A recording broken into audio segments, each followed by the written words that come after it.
Chapter 3. It's time you girls learned to handle a musket, said Papa. His daughter's faces lit up.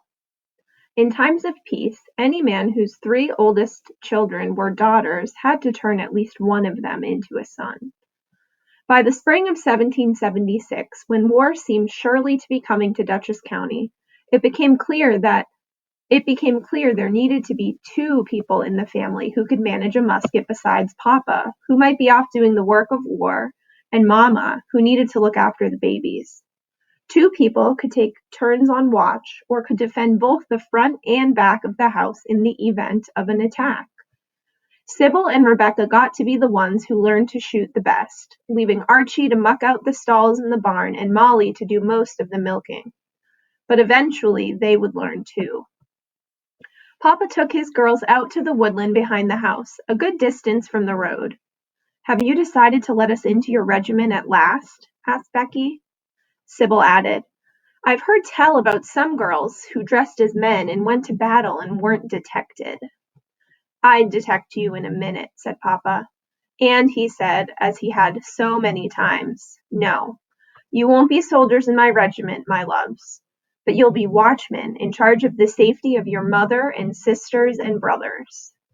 He taught them to load, aim, and fire.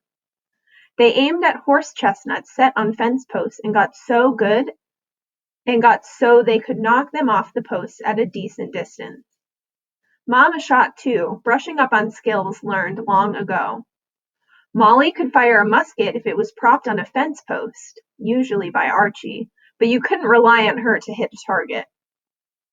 Although Molly wasn't much of a shot, she was good with her hands in other ways. After target practice one night, Molly presented each of her sisters with a small wooden disc on which she had drawn an oak tree, the sign of the Sons of Liberty. But each of their discs, Molly had made one for herself too, said Daughter of Liberty. They hung them on black threads around their necks, hidden inside their shifts. After a month, nobody was a better shot than Sybil. She could even light a campfire with a musket. Soon, Sybil and Rebecca had to stop practicing to keep from using up the gunpowder. Anyway, girls can't be soldiers. Poor Archie. Never did a boy so want to be a soldier. Never was a family so grateful their oldest son was too young to be a drummer boy or even to carry a fife. Papa said, "George Washington thinks this war will be won with intelligence, not soldiers." "It didn't mean being smart," he explained.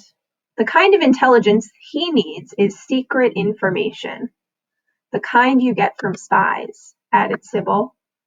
"Can girls be spies?" asked Molly. "No," said Archie. "Why not?" asked Papa. "A spy is like a fox, slipping quickly through the woods, eavesdropping on the mice." "A gray fox," said Sybil, blending in with the branches of the trees. She moved her hands like a fox slipping through the woods. "Or a red fox," Becky said, shaking back her ginger curls, blending in with the fall leaves. "Mama would make a good spy," said Papa. Mama rolled her eyes. "Look at her sweet face. Would you ever doubt a thing she said? Would you ever think she had a trick up her sleeve? But she does. She always has. Remember how she planted a potato on me?" In the French and Indian War, Papa had served the King of England. He'd fought for the king in 1759 at the Battle of Lake George when he was 17, just a year older than Sybil was now. Papa and his uncles and cousins had traveled from Connecticut to Lake George for the fight. Along the way, they had stopped off in Amenia, New York, to stay with another branch of the family. That was when he first caught a glimpse of Mama, then no bigger than Molly and every bit as smart. Young as she was, Mama hoped Papa wouldn't forget her, and she played a trick on him to make sure he didn't. Mama had hidden a potato in Papa's knapsack when he went off to fight his battle in Canada back then. It was a potato she and Papa had laughed over in the kitchen at her house. She had stowed it in his knapsack so Papa would find it after he left. The girls had heard the story before, but Archie didn't recall it, so Papa said, "This potato had a face. 2 eyes, of course, but also a blobby nose right in between the eyes. Your mama gave it a mouth with a row of cloves stuck in, said Molly. And he carried it all the way to Lake George and back, said Sybil, singing its sweet love songs, teased Becky. That potato kept me company on many a lonely night, said Papa seriously. Then they all laughed, and he laughed too. So I took it back to her. Wasn't it rotten by then? Asked Archie. Well, my love, said Papa, it had seen better days. Don't you want to know what he did to me to earn himself that potato? Asked Mama. Aw, don't, said Papa. You were just a little pup. Who could resist? He tied my pigtails to the button on the back of my dress. The little boys chuckled. That's not all, said Papa, pleased with his younger self. No. Then he tied my apron to the back of my chair. The little boys giggled. And then, when they were marching off to war, everyone sniffling and worried, as they should have been, said Papa. You know what he did? What? Papa couldn't stand it. He took over the story.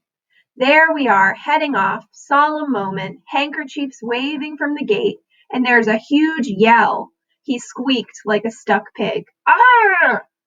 It was me, said Mama, and you'd have yelled too if suddenly you realized you were tied up to a goat. A goat? The little boys roared.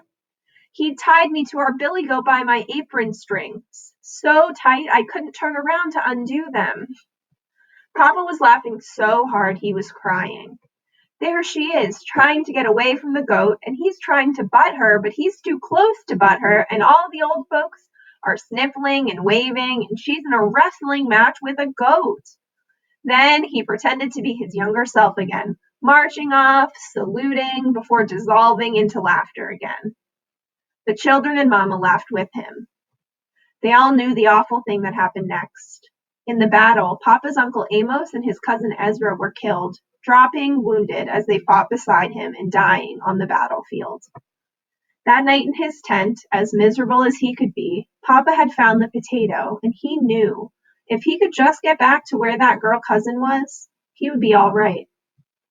Papa sobered up telling this part, chucked Mama's cheek, and said, that potato was like a secret message to me. A person needs to study whatever's in front of him to see what it really is.